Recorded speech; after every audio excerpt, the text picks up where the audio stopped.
For the first time in the 2025 NFL season, the New Orleans Saints look like their preseason projection as one of the worst teams in the NFL. We got all of that and a little bit of lagniappe for you on today's episode of Locked On Saints.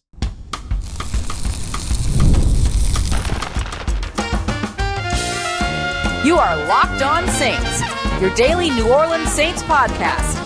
Part of the Locked On Podcast Network, your team every day. What is good, Who Dat Nation and Who Dat family? I am your host, your friend, Ross Jackson, New Orleans native, your New Orleans Saints expert and credentialed member of the media covering those New Orleans Saints as a Saints beat writer over at LouisianaSports.net. And on today's episode of Locked On Saints, if you were looking for a bright spot from this New Orleans Saints performance up against the Seattle Seahawks, it was a little tough to find, but we always like to end on a positive note. So we'll go into a couple of details around guys like Spencer Rattler and Quincy Riley, who did find some ways to be bright spots in an otherwise very dull and dim performance. The New Orleans Saints' next step must be accountability. Kellen Moore detailed a little bit of what that might look like, and we'll kick everything off with the truth of the matter. The New Orleans Saints can't hide their flaws here in a massive blowout loss to the Seattle Seahawks, where they truly looked like one of the worst teams in the NFL. We got all that coming up for you on today's episode. We appreciate you very much, whether it's your first time or your next time, being here with us this time, making us your first listen, and being an everydayer here on the show, which is a proud part of the Locked On Podcast Network, your team every day. Today's episode is brought to you by our friends over at Mazda. Like all of the players that you know and love, we sweat every detail because when you make every move count, pulling off the unexpected is only the beginning. Stay tuned later for highlights from this week's Moving the Game Forward by Mazda.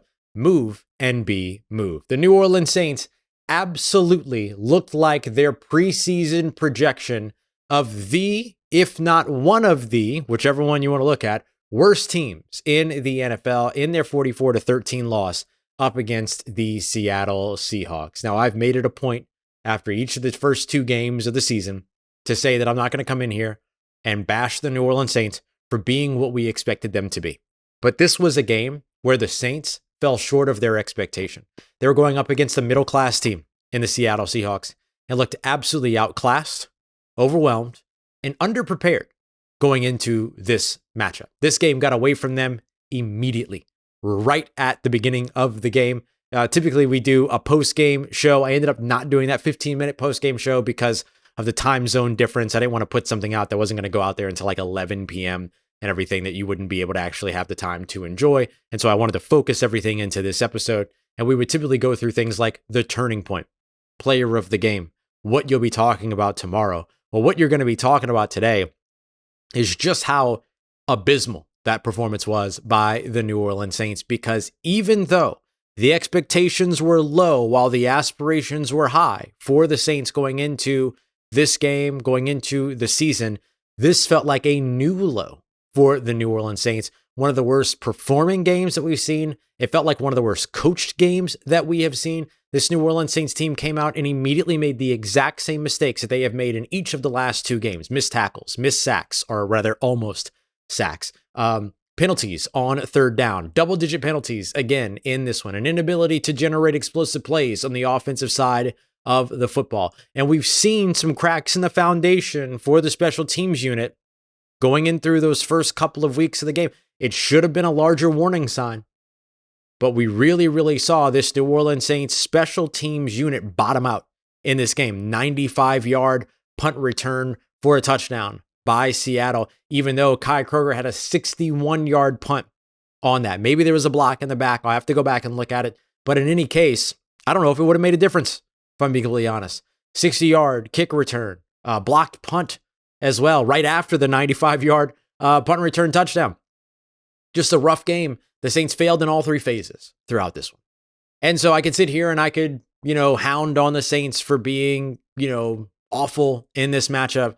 But I don't think I'm going to say anything that people don't know. I don't think I'm going to come in here with some kind of wild and really incredible and poignant thing to say about how the New Orleans Saints struggled in this matchup. Think about it. In the first half, the Seattle Seahawks possessed the ball for just 7 minutes and 41 seconds, yet scored 38 points.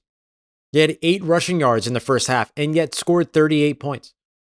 They had only run something like 20 some odd plays in the first half, yet scored 38 points. This was an absolute failure in all three levels, in all three phases of the game for the New Orleans Saints. And head coach Kellen Moore came right out and said it, that they lost in all three phases, that they got beat, that they didn't put themselves in a good position, that they didn't execute the way that they needed to execute. He said that it started with him. I asked him, what exactly does that mean? What are the things that you want to continue to improve? And he talked about, getting these guys prepared coming into games. They look completely underprepared coming into this matchup. Completely. And we asked Spencer Rattler about it. Spencer Rattler said what makes perfect sense. They felt good going into the game, but all of a sudden the game started and he said, you blink and then bang, you're down 3 scores. And that's exactly what happened to this team. It was one of the worst starts I've ever seen for an NFL team in a game. It was one of the worst performing games I've seen from the New Orleans Saints. It was the first time that they were down 30 plus points in a first half since 2005. They nearly went into halftime down 35 points. It would have been the first time that happened since 1979. And thankfully, one late field goal in the first half kept them from that, which didn't make sense because the Saints were super aggressive in the first half and in their first 2 possessions with a 4th and 2 going for it on 4th and 2 that ended up coming up short. Then they tried the tush push on 4th and 1 and again got flagged. They got flagged for offsides last time, offensive offsides last time in week 1. This time they got flagged for false start. And then they had to punt after that. So 2 failed 4th down attempts, but 2 4th down attempts that they decided to go for it. Yet at the end of the first half, they're in striking distance on 4th down. And instead of going for it, they choose to kick a field goal as if that was going to build any momentum. I don't understand that choice. I understand the impetus behind the decision, but I disagree with it. I don't think that a field goal gives you momentum, right? And that's what Kellen Moore said. Kellen Moore said that they opted for the field goals at the end there or throughout the game in those scoring distance situations when they were deep inside the red zone on a 4th down. And the reason why they opted for those field goals is because they wanted to build some momentum, get some points on the board, build some momentum. But I don't feel like settling for a field goal deep in the red zone really builds any momentum for you. And so what's the difference between going for it on the 4th down and maybe not getting that touchdown and kicking the field goal? I think that the difference in terms of momentum is trivial, if not entirely invisible. And so for me, like looking at this New Orleans Saints team, this was the first time so far this season that we have seen the team look like what the national prognosticators said about this team throughout the first 3 games, which was that they were going to be the worst team in the NFL. This is the first time they looked like they would be. This is the first time they looked like they could be, if not certainly one of the worst teams in the league. Because in the first 2 weeks, at least they were in it. There was no bright spot in this game. Well, there were bright spots in this game, but there was no like silver lining, no saving grace, and Kellen Moore said as much, right? Like nobody's going to come in and save you. People aren't going to feel bad for you. You just have to go back to work and try to get better. That's what the New Orleans Saints are going to do. But they got outclassed by a middle-class team here in the Seattle Seahawks, and now they go up against one of the NFL elites in the Buffalo Bills next weekend.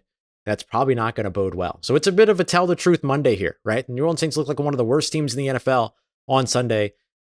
Now, what's next? And the big thing that's next is accountability. And Kellen Moore kind of spoke about what that might look like. We got that coming up for you next as we continue on with today's episode of Locked On Saints, part of Locked On Podcast Network, your team every day. Today's episode of Locked On Saints is brought to you by our friends over at PrizePicks, the easiest and most fun way to play daily fantasy football, the place where making the right call can actually pay off, the place where it's good to be right. You and I make decisions every single day, but over at PrizePicks, being right means actually cashing in. With football back, PrizePicks is the simplest and fastest way to play daily fantasy sports. All you have to do is pick more or less on 2 to 6 PrizePicks stat projections for your favorite players, for your favorite team. You can turn your takes into real prizes all in less than 60 seconds. Let's say you see Spencer Rattler, 187.5 passing yards. You choose more or less. You have 2 to 6 players, and that's it. You're done in less than 60 seconds, ready to walk away with some potential earnings. So download the PrizePicks app today and use promo code LOCKEDONNFL. With that promo code, you'll get $50 in lineups when you play your first $5 lineup. That's promo code LOCKEDONNFL for $50 in lineups after your first $5 play. PrizePicks, it's good to be right. All right, family, accountability is probably one of the most important things for the New Orleans Saints as they move forward through the rest of the 2025 NFL season. The New Orleans Saints like I mentioned, looked like one of the worst teams in the NFL, which was their preseason sort of projection going into this matchup. But the season's not over. They might not end up being the worst team. And the only way for them to be able to do that is to hold themselves accountable. We spoke to a couple different players in the locker room, as well as head coach Kellen Moore after the game, as is typical. And I wanted to highlight something that Kellen Moore said because it was one of the most hard-nosed head coachy things that I've heard Kellen Moore say. Kellen Moore has a very positive demeanor about him. He very much believes in his team, believes in the guys that are around them. And I think that there's nothing wrong with that. As long as you can also simultaneously hold guys accountable when they're not showing up. And Kellen Moore showed when it was appropriate and in an appropriate way, in my opinion, that he is willing to hold players accountable at a time where it mattered the most. At the end of this game, an absolute blowout and embarrassment of a performance for the New Orleans Saints.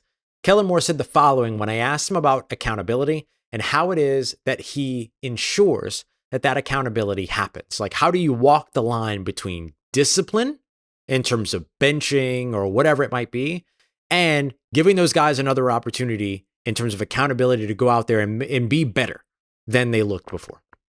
And this is what he said. He said that we acknowledge, talk through, and obviously understand that if someone can't play that way, i.e. the way that they want them to play, then obviously we've got to go and find the guys who can. But I have all the confidence in the world that these guys will respond the right way. And I thought that was a very appropriate response by Kellen Moore. And I thought that that was maybe one of the most kind of pointed head coachy things that we've heard from him. And this was my big question mark about Kellen Moore. I think Kellen Moore is a brilliant football coach, a brilliant offensive mind, and somebody that details and is very intentional about every step of the process. Those are strong and good qualities to have as a head coach.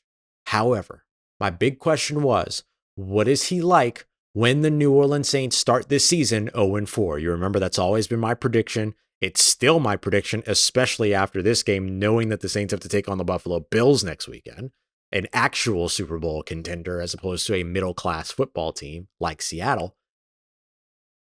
This, to me, was a very important statement from Kellen Moore that basically said, look, believe in the players that he coaches. But he believes in the players that he coaches. He believes that those guys can go out there and do the right thing, improve, get better, all this other stuff. But if they can't, then he understands the need to go and find the players that can. And I think that this is a really, really important turning point, if you will, for New Orleans. Because you say this, it means you need to act by it. And so if the Saints find that there are players that aren't playing up to their standard, that aren't up to snuff, then they have to show the action behind the words.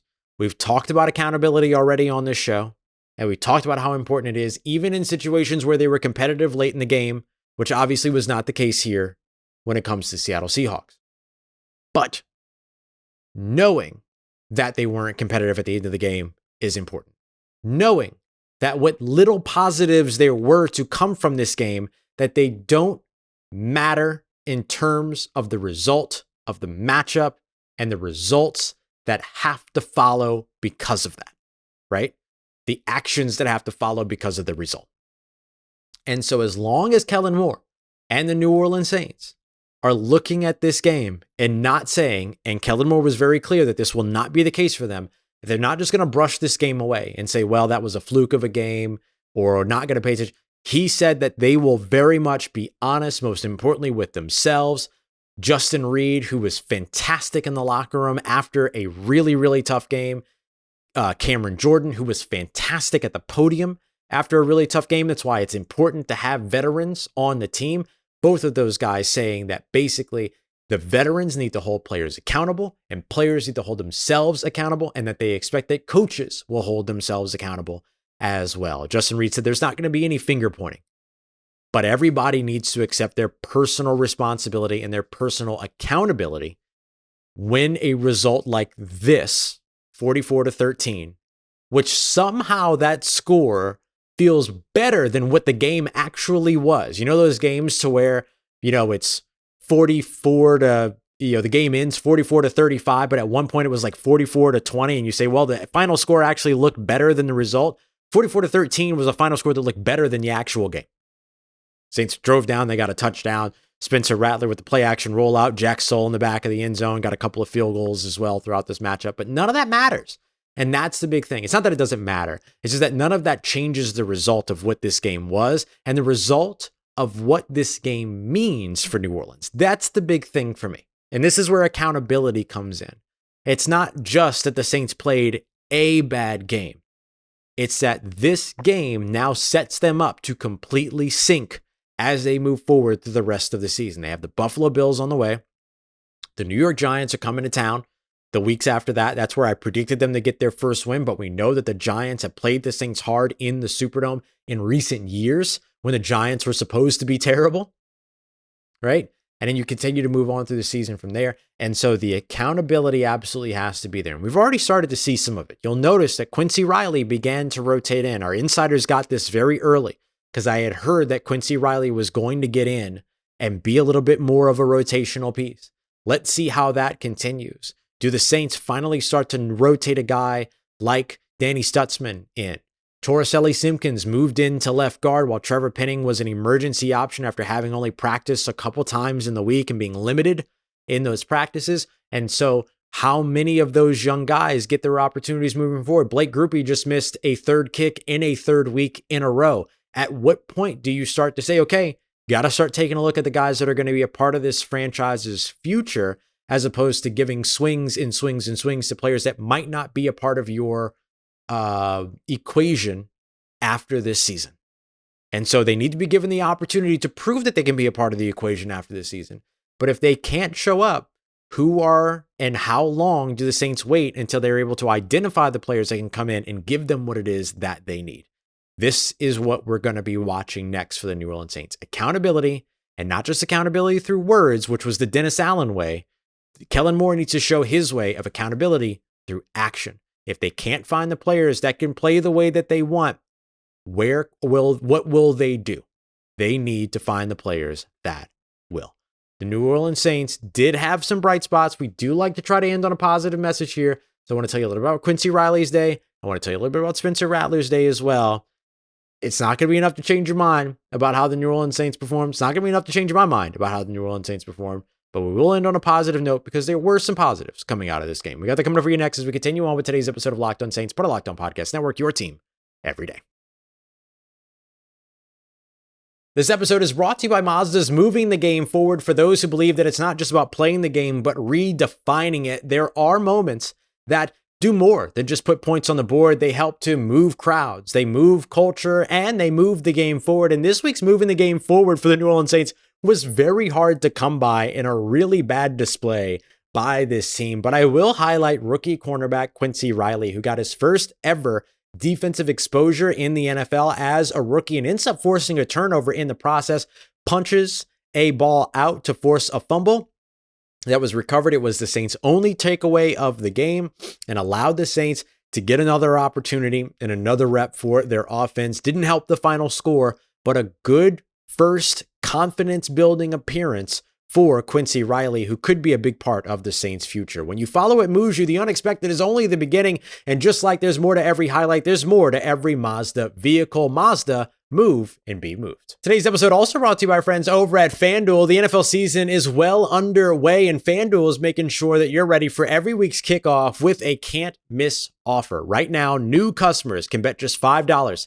And if your first $5 bet wins, you get $300 in bonus bets across the app. That's $300 in bonus bets you can use for same game parlays, for odds, lines, player props, live betting, and so much more. My advice is find a heavy favorite going into week 3 and bet the money line on that heavy favorite with your first $5. And New Orleans Saints will be 16.5 point underdogs, a college football line.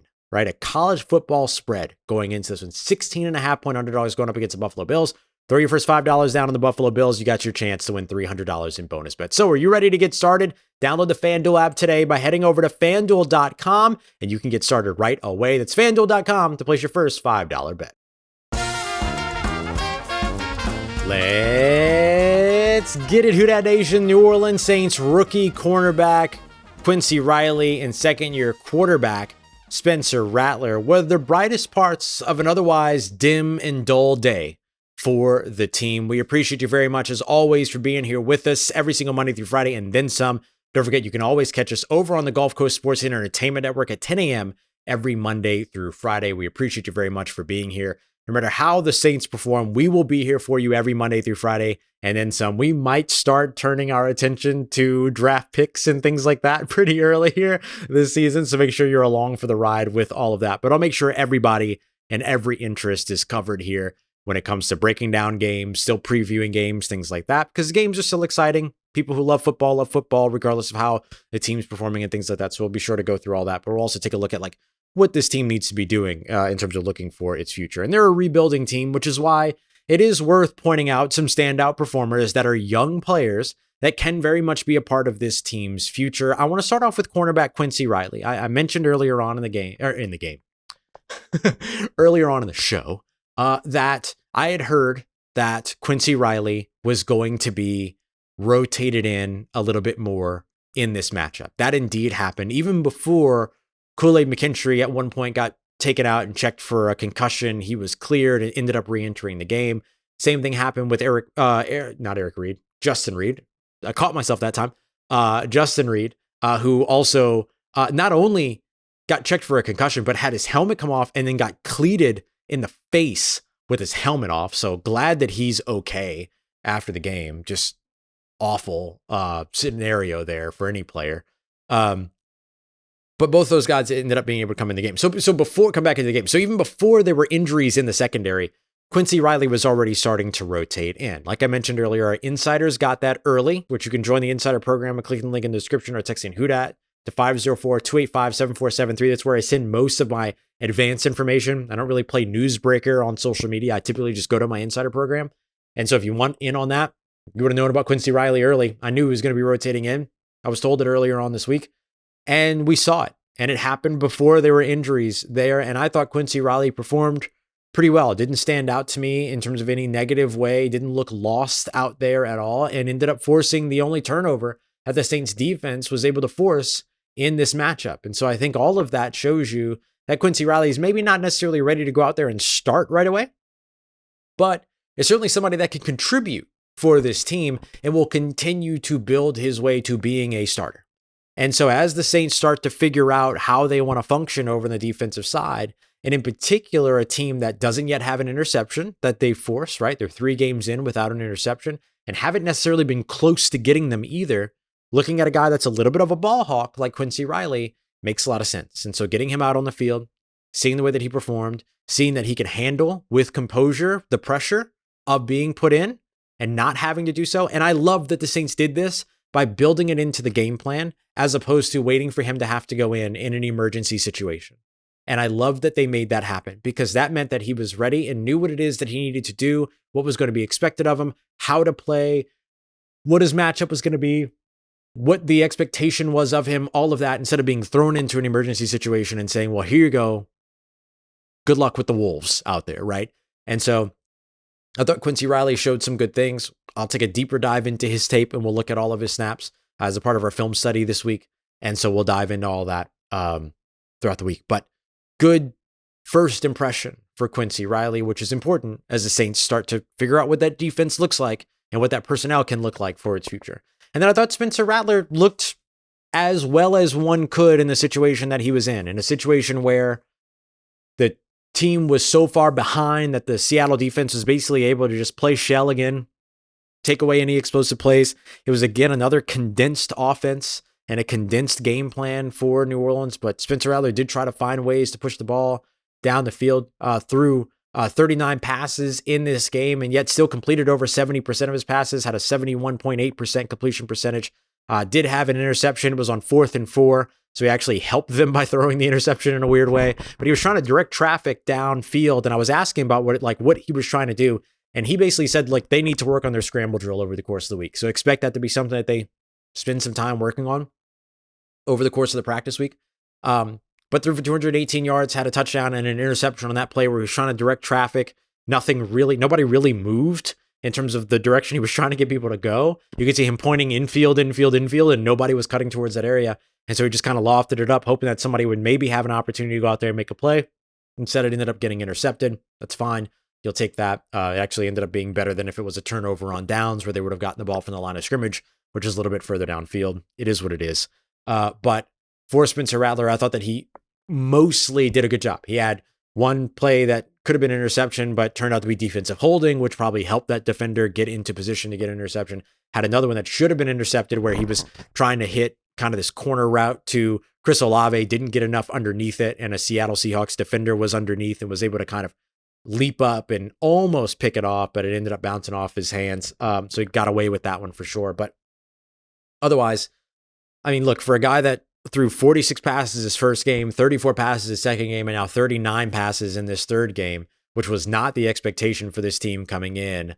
That's a lot of opportunities to put the ball in harm's way, and he's done a good job of, mostly speaking, keeping the ball out of those scenarios and out of those situations. That was also playing with a backup right tackle and a backup left guard because the Saints are still having trouble keeping their offensive line healthy. So tough game for New Orleans all around, but some bright spots when it comes to Quincy Riley and Spencer Rattler, two young players that could be a part of this team's future. Coming up in tomorrow's episode, we're going to go by the numbers, and I'll give you a little bit of a deeper dive into what this performance looked like and what it means moving forward for the New Orleans Saints. We appreciate you very much, as always. Make it as a part of your day, part of your routine for saying yes to me on the show. If you see me, please say hi. If you need anything else around your New Orleans Saints in between these episodes, make sure you follow me on your favorite social media at Ross Jackson, NOLA. Hit me up. Let me know what the family's doing. Let me know how you living. Let me know how you momming them. And trust you, that nation.